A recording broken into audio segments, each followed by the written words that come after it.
श्रियकान्ताय कल्याणनिधये निधयेतिनाम् श्रीवेङ्कटनिवासाय श्रीनिवासाय मङ्गलम्। लक्ष्मी सविभ्रमालोकसुभ्रूविभ्रमचक्षुषे चक्षुषे सर्वलोकानां वेङ्कटेशाय मङ्गलम्। श्रीवेङ्कटाद्रिशृङ्गाग्रमङ्गलाभरणाङ्गये मङ्गलानां निवासाय श्रीनिवासाय मङ्गलम्।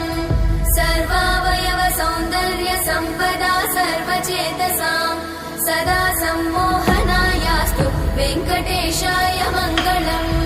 नित्याय निरवध्याय सत्यानन्दचिदात्मने सर्वान्तरात्मने श्रीमद् वेङ्कटेशाय मङ्गलम्।